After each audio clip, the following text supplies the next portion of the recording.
Hello there. Welcome to the Saroy channel, wherever you are in the world, and so much love to each and every one of you. How are you doing? I do hope you're doing remarkably well. I'm doing fine, thank you very much, and I'm so delighted you've joined me for part 3 of our story tonight. So before we get started, don't forget to subscribe to the channel, click the notification bell and the thumbs up, and let's continue with part 3 of our story. It is a glamorous dress, love, with no expense spared, I can see. Reginald, $1,000 is not all that much for a designer creation, you know. Some of those celebrities on the red carpet wear haute couture dresses that cost between $12,000 to $30,000, and I'm not exaggerating either. Well, that's completely ridiculous. Over the top, if you ask me.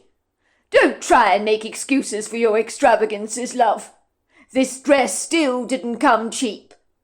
Emma Paisley watched her husband examine the dress size on the label, and he physically frowned. This dress is tiny, love. How are you ever going to fit into it? If you got into this, you'd look like a stuffed sausage. This is ridiculous. You've bought another one of those dresses that is far too small for you. Why would you do that? It's one thing that you spent a fortune on yourself buying something that could fit you, but wearing something that you can't fit into is nonsensical. It's like someone with a peanut allergy buying a bag of peanuts that they're never ever going to eat. Don't be ridiculous, Reginald, Emma retorted, grabbing the dress hurriedly from her husband and stuffing it into the bag. I don't expect you to understand any of this. It may not fit now, but I've got a year to lose the weight, haven't I? And when I do, I'm going to look absolutely sensational in this dress. It's a showstopper, love. I'd never ever find another dress like this at such a price. Every one of those select dresses in that designer boutique are designed by an up-and-coming designer called Mark Phillips. They're unique. This dress is one of a kind, and I absolutely love it. It's ethereal and light to the touch, and when I'm smaller, it'll float around me. Love, I will agree with you, the dress is beautiful. I will give you that. And, of course, as usual, you have excellent taste in clothing. But I have to put my foot down. You are going to take this dress back. Do you understand what I'm saying? You are not being realistic. You will never fit into that dress. You can change it for a dress in your size, but you must take it back. How many clothes, love, are sitting in your wardrobe that you simply cannot wear because you bought them several sizes too small, in the vain hope that one day you might actually fit into them? And that has never happened to date. You've got bigger over the years, not smaller, love. How dare you, Reginald, insult me like this? Are you telling me I'm fat? Why have you got to be so mean and offensive? Said Emma, tears springing into her eyes. I'm not going to take the dress back, no matter what you say, and I refuse to swap it for a bigger size. I'm just not going to do it. You cannot make me do it. I'm wearing this dress for the wedding in a year's time, and for your information, I will fit into it, she said, grabbing the boutique bag and her purse, and dashing hurriedly towards the front door, with Reginald running after her.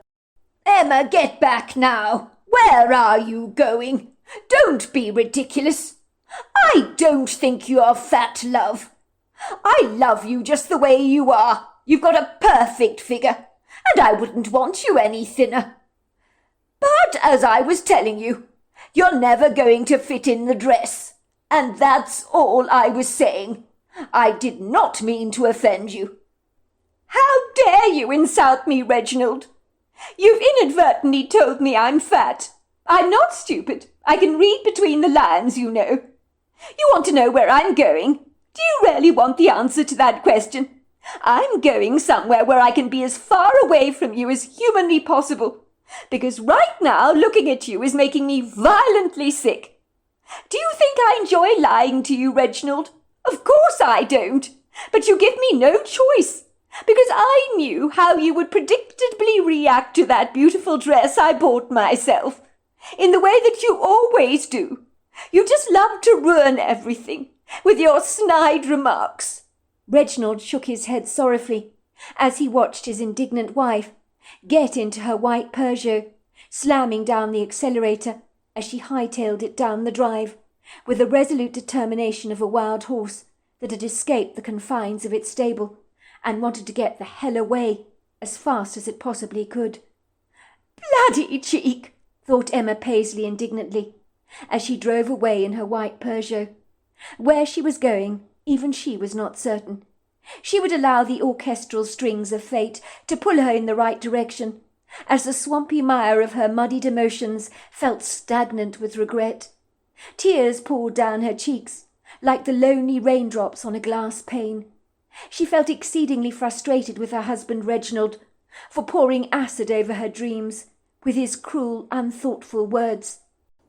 Maybe he didn't mean to be unkind with his heedless, cutting remarks, but he'd successfully made Emma Paisley feel like a naughty, badly behaved school kid that had stolen the cookies from the glass jar and had been reprimanded severely by her parents for her mischief.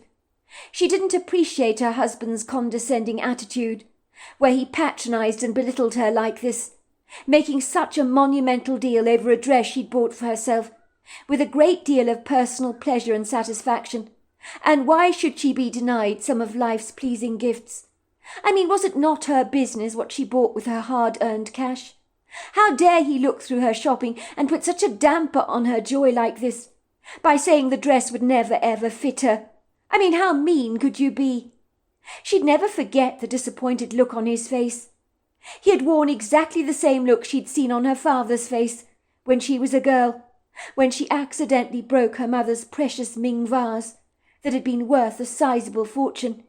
She had felt like that reprimanded little girl all over again, and the fierce, tormenting memories had thrown her into a panic. She could see her father now in her mind's eye, his jowls wobbling with fury.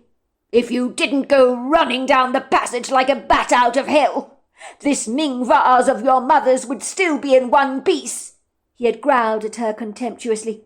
"You stupid, stupid girl! What on earth is wrong with you, Emma? Why don't you ever look where you're going?" When Emma's husband had given her the same look as her father had done when she was a little girl, she felt as if the walls were folding in on her on every side, and the nauseous claustrophobia made her feel as if she could not breathe and needed to escape. When her father had become irate, she would always run and hide behind a bush in the yard, staying there for hours on end until her father's stormy mood had subsided and all was forgiven and forgotten.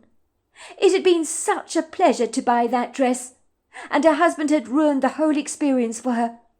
Did she not have a right, like any other woman, to spoil herself from time to time? She knew she'd fit into the dress for the wedding next year. Why was that so impossible to believe? Emma Paisley was filled with a mixture of guilt, shame, embarrassment and regret, although she'd be damned if she'd admit this to herself. A small, little persistent voice in her head knew her husband was speaking sense, but she refused to listen to that voice. The chances were remote, the voice told her, that she would actually fit into the dress by next year. I mean, if it was so easy, she'd have lost the weight a long time ago, wouldn't she? But instead it had clung on to her like a blood-sucking leech. It would seem every diet she had embarked upon had failed her within the first week, when she had been tormented by images of wickedly decadent chocolate cake that flashed into her mind like a seductive temptress that you just could not ignore, even if you turned the other cheek.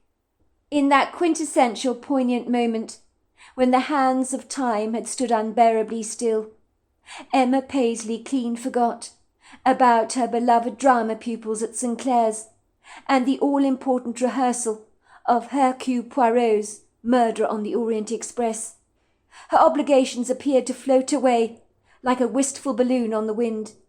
She became tunnel-visioned in her focus, with a primal instinctive desire to escape her husband, like she'd felt about fleeing the surgeons at the hospital moments before she was due to have her breast reduction surgery and like she'd escaped her bullishly bossy father when she was a little girl.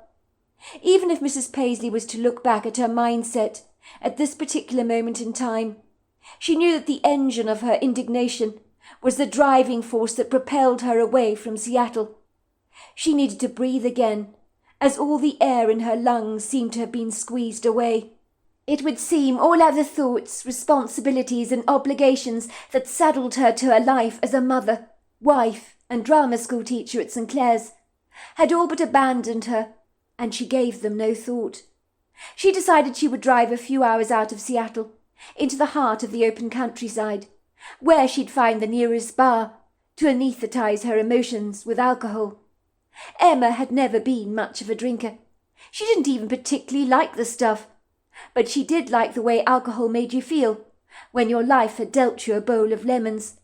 The day had started out so perfect. Why had her husband ruined it all for her by being so condescending about her purchase?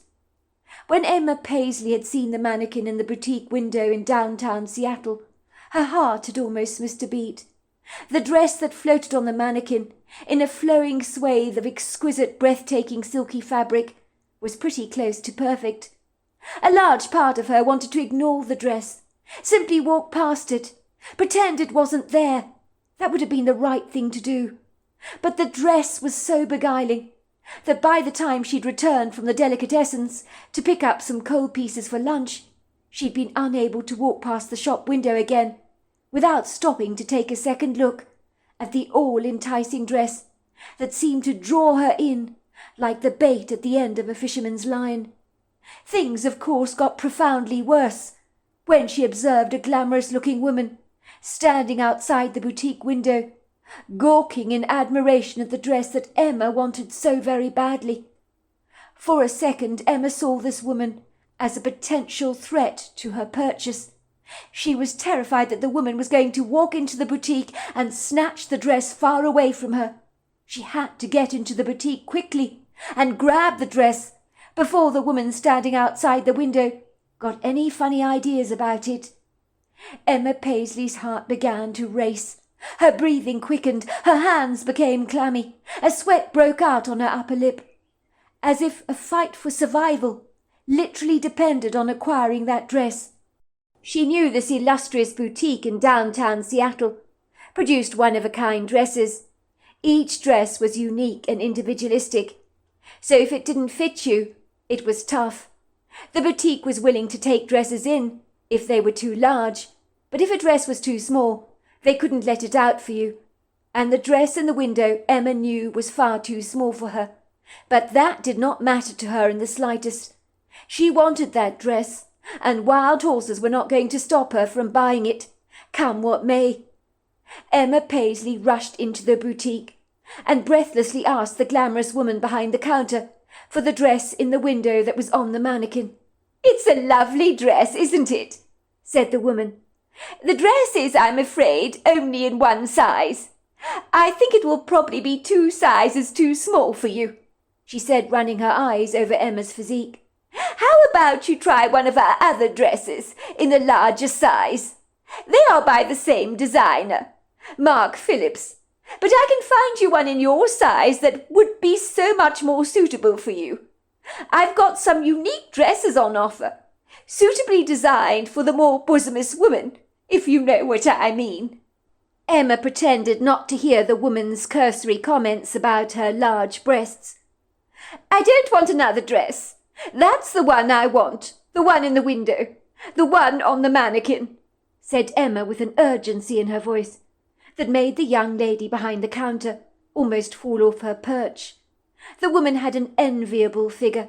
Everything about her was annoyingly perfect, and her sleek, long, dark hair was tied back in a neat ponytail, secured perfectly in place by a velvet black ribbon. Whether she was a shop assistant or owner, Emma could not be sure, but she sneakily suspected the latter was the case. The woman insisted that Emma called her Natalie. "I don't stand on ceremony here. Everybody knows me as Natalie. That's what I'd like you to call me. If you'd like to try the dress on, you may, but I do think you'll find it a bit on the small side," she said diplomatically. reluctantly going over to the mannequin to retrieve the dress from the shop window and handing it over to Emma to try on. Emma snatched the dress from the woman hurriedly, making her way into the changing room. She began to wrestle out of her clothes to try on the new dress. She could hear a woman's voice in the boutique talking to Natalie. She knew at once it was a woman that had previously been admiring the dress outside the boutique window, which had made Emma Paisley shoot into the boutique like a bat out of hell to acquire the dress before the woman did. "Yes, I was wondering if the dress you took off the mannequin a moment ago, that I was admiring in the window, I was wondering if I could try it on, if I may." "I'm sorry, but it's not possible. At the moment one of our customers is trying it on. We don't have any copies of that dress, I'm afraid. All the dresses are handmade. Each one is unique, so we don't have a selection of sizes." "You don't have any more copies of that particular dress in the window?" asked the woman, her disappointment palpable. "I'm afraid not, ma'am, but we do have lots of other dresses on offer that I can show you. And I assure you some of them are equally as stunning as the dress in the window. You shall not be disappointed." "But I'm not interested in another dress. I know the dress in the window would fit me perfectly. I really want that one. The size is perfect." "You've got very good taste, dear. It is a particularly lovely dress, and I think it would fit you perfectly. You might still be in luck. You never know. The lady who's trying on the dress, I doubt will fit into it. So I'm sure in the circumstances she won't buy it. So if you breeze through those dresses over there on the railing, you can wait to see if she's going to take the dress or not. And if she doesn't take it, you're welcome to try it on." When Emma heard this, she was all the more determined to buy the dress than ever. She'd be damned if another woman got her dream dress, just because they were significantly thinner than she was.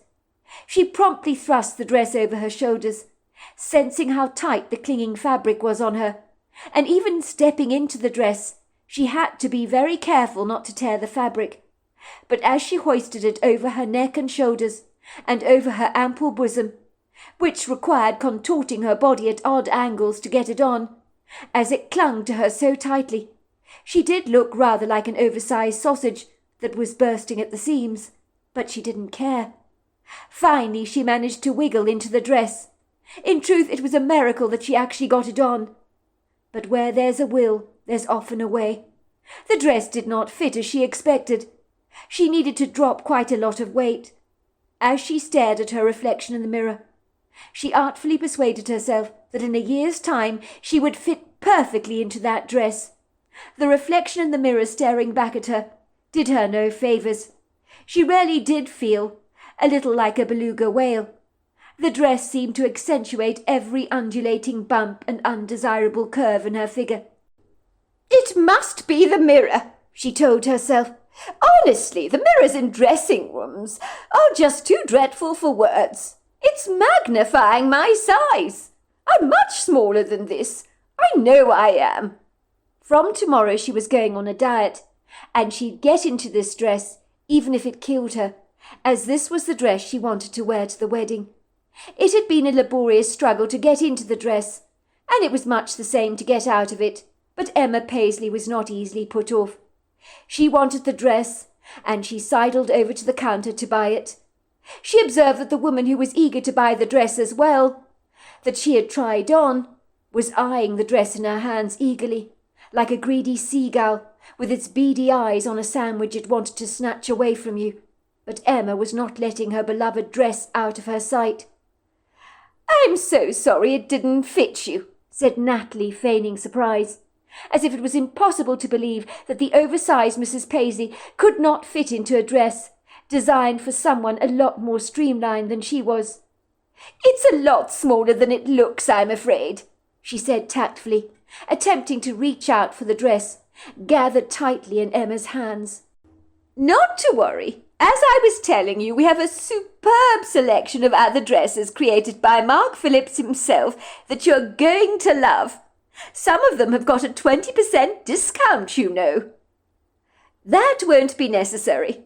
The dress fits me perfectly," said Emma, handing the dress over to a shocked Natalie to ring up at the till.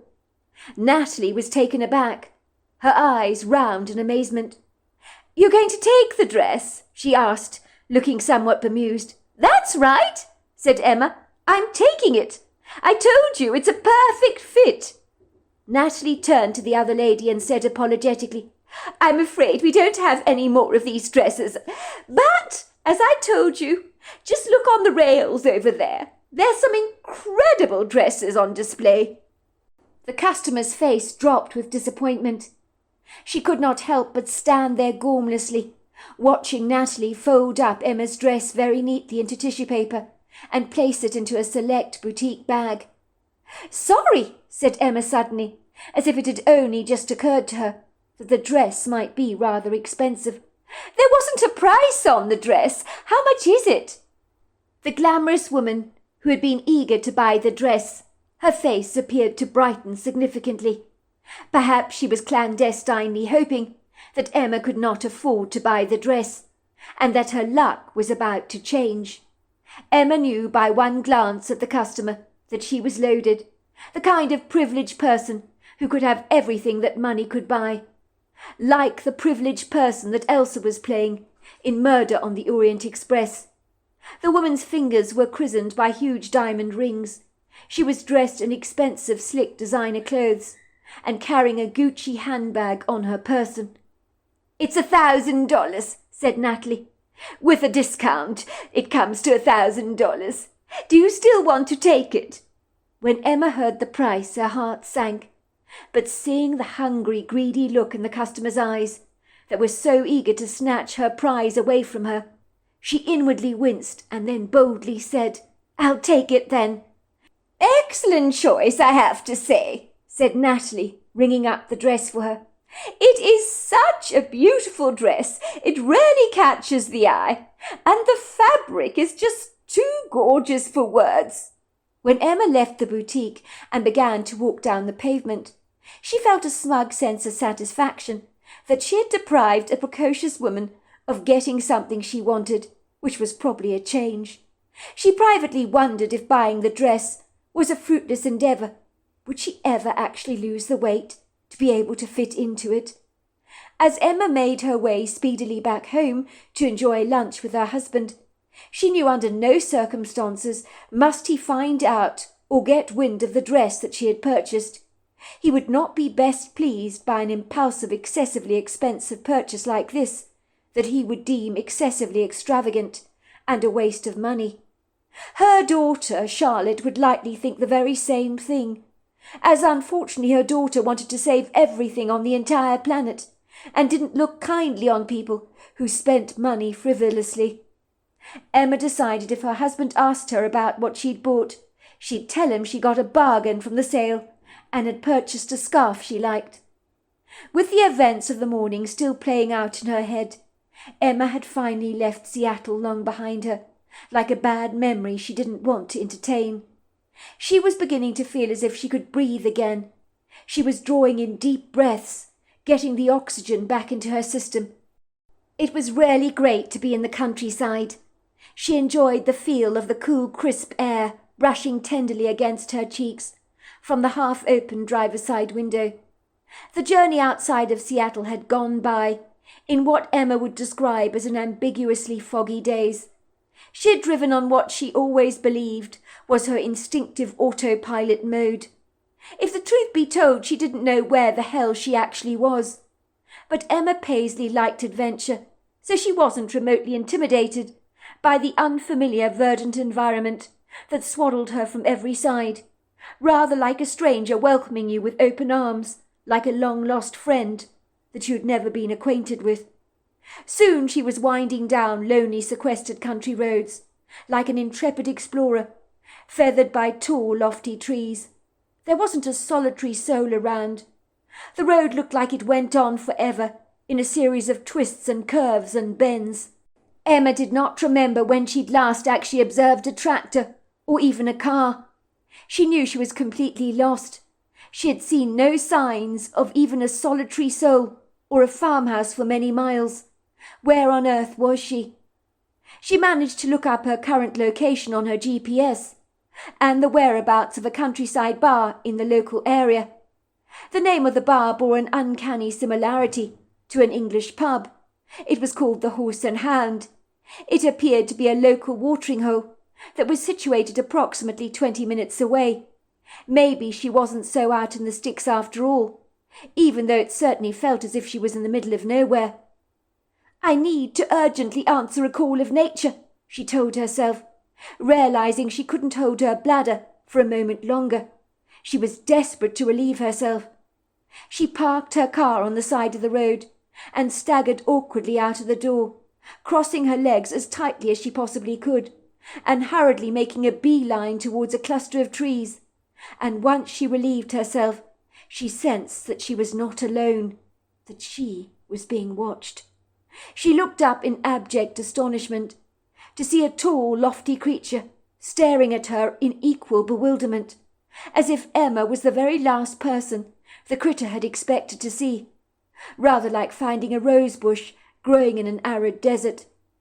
Emma realized she was observing a female Bigfoot that was covered in long dark brown hair that was so dark it was almost black. She had a face that was remarkably human, with high chiselled cheekbones and a protruding, heavily furrowed forehead, deep-set hooded dark eyes, and a flat aquatic nose. "You have got to be kidding me," she thought. Was this happening to her? It couldn't be. This kind of thing happened to other people, but not to her. Never to her. But Emma knew her eyes were not deceiving her, and what she was seeing was profoundly real. The Bigfoot was staring at her, with a gobsmacked expression on her face, as if she too was trying to acclimatize to Emma's unlikely presence in this lonely part of Washington State. Emma wondered if she should dash back to the car. The Bigfoot might give her chase, and that could potentially put her in grave danger, as Emma doubted she could outrun such an obviously powerful athlete, as the female Bigfoot was ripped, with shoulders so ponderously large they would intimidate a gridiron football player, wearing those powerfully large shoulder pads, without a doubt. She realized she needed to walk away very slowly, so as not to encourage the creature to chase after her. That's what you did, didn't you, in the wild, when being stalked by a wild animal? And yet everything about this Bigfoot spoke of the creature being more human than animalistic. But you needed to pretend that you weren't afraid. The Bigfoot did not flinch, nor did she move. She remained stoically in one position, just staring at Emma. Emma's heart pounded vigorously in her chest. "I need to get out of here," she thought, her mind screaming warnings at her. But even as she attempted to move away, she found herself steadily anchored to the spot, like a boat in its mooring site, almost as if in some way the Bigfoot herself had immobilized her, rendered her incapacitated or disabled from moving. She certainly got the rather strange, airy sense that this female Bigfoot wanted her attention for some reason, as if she wanted to tell Emma something significantly important. Emma did not know where this impression came from, but it was so strong that it was a feeling that Emma could not ignore. In a trice she found her gaze being locked into the Bigfoot's eyes, like a swirling vortex that seemed to pull her, and there was no escape. As try as she might, she couldn't look away from those dark brown eyes. She found herself being drawn straight into them. The Bigfoot was about 8 foot tall, with enviable small breasts and powerful strapping strong legs that remained steadfastly rooted to the ground. The Bigfoot was so enormous that Emma suddenly felt conspicuously small in the Bigfoot's mighty presence. But as her gaze remained locked in the Bigfoot's eyes, she realized that the Bigfoot exuded a kind, gentle, very warm energy, and that her fears towards the creature were completely unfounded. "What are you doing here?" she heard a voice in her head that she knew at once came from the female Bigfoot. "You must go away at once. If Daygard knew you were here, he would kill you. You must go. Do you understand? Daygard is very dangerous to your kind," she said, shaking her bullet-shaped head. "You've left your scent marking here, under that tree," she said, pointing to the wet spot where Emma Paisley had relieved herself. "That will displease him greatly, for he will believe you are trying to challenge his authority. And he won't like that one bit. This is his territory, you see.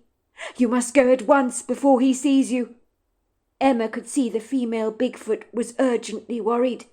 She kept nervously glancing over her very large shoulders, as if she was disquieted that this day-guard character, whoever he was, would appear out of the ether, like a nasty unwelcome surprise, to launch a wild frenzied attack on Emma, with more than lightly deadly consequences, by the sounds of things. "Day-guard does not like your kind," she repeated. "He's an impending threat to you. You need to escape at once." Emma established that some kind of extraordinary telepathic exchange was occurring between the two of them. She had never experienced this kind of communication before, but marvelled at the paradoxical peculiarity of it all. She felt as if she was caught in a bizarre dream, or some kind of parallel universe. I mean, was this really happening to her? Was she communicating telepathically with a Bigfoot? It would seem so. The female Bigfoot spoke to her earnestly again. "Day-guard has a long memory. He doesn't forget easily, nor does he forgive. He holds your kind in scant regard, I'm afraid. His hand was blown off by a hunter, so he wants to extract his revenge. Your scent marker has challenged his territory. This will make him incensed. You need to leave now, before it's too late. I cannot protect you from him. He is much stronger and mightier than I am. You must hurry back to your car at once. I can sense he's coming. If he sees you, you're doomed. He's coming. You need to go." The alarmed voice in Emma's head was filled with immense trepidation and anxiety, as if the voice was pleading her to leave at once. Emma did not need any further encouragement from the female Bigfoot. She responded in kind, for she could hear an ominous, loud, booming sound of mammoth feet thundering violently through the trees as they moved closer and closer and closer towards her. And in that moment the danger she sensed was palpable, that she could practically taste its bitter flavour on her tongue. It seemed like the whole grove vibrated under the colossal weight of the stupendous high-octane creature that was charging towards her, like an angry, incensed rhino in the thicket. Emma could hear twigs breaking, the ground heave, followed by a loud, gulled grunt and a raucous, ear-piercing bellow that was so disquieting that her whole body wobbled and shook like a jelly. Emma knew she needed to get out of here at once. "Go!" the female Bigfoot screamed in her head. "Go, or he will kill you! I'm warning you! Go!" Emma's body, like a stalling car, refused to start up. It suddenly spluttered and sprang into life. Her body, supercharged with a burst of adrenaline, the likes of such she'd never known before, miraculously propelled her ever towards her white Peugeot, where the keys thankfully remained in their keyhole, and the door to her car was still ajar, making her prompt exit from this bodefully inauspicious place a whole lot more easy. She could hear the booming, clamorous sound of the ponderous, substantial-sized feet charging behind her, along with the heavy, formidable breathing that turned her blood icy cold. She didn't dare look back. She was terribly afraid of what she would see. She knew looking back would incapacitate her, sever her chances of getting away. Finally, with her heart heaving through her chest and her body on the verge of imminent collapse, with trembling fingers, she opened the car door, threw herself onto the front seat, turned the key in the ignition, and put her foot boldly down on the accelerator, so hard that the car jerked and stalled for a brief moment. "Go!" came the female Bigfoot's voice in her head. "Go! Get out of here now!" She tried with a feeble effort to be less ungainly on her feet as she pressed down the accelerator, and thankfully the car rolled away.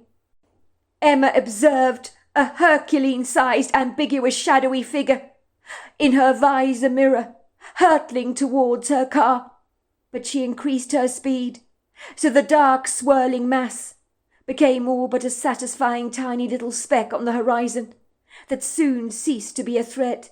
She had got away in the nick of time. She instinctively knew the dark shadow she had seen was Daygard, who she was in no doubt was a very angry male Bigfoot that obviously had an axe to grind against human beings. But then again, according to the female Bigfoot, could you blame him? Daygard had had his hand deliberately blown off by a hunter. Was it any wonder that he was as mad as hell? Emma realized that in her obvious angst, she had been holding her breath for far too long. But she took some deep, rejuvenating gasps of fresh air to steady her nerves, and when sensing she was out of danger, relief washed over her like a warm, comforting shower. So there we are. That's the end of part 3. Wow, what an exciting story. I look forward to you joining me to part 4 tomorrow night. Until next time, goodbye and good night.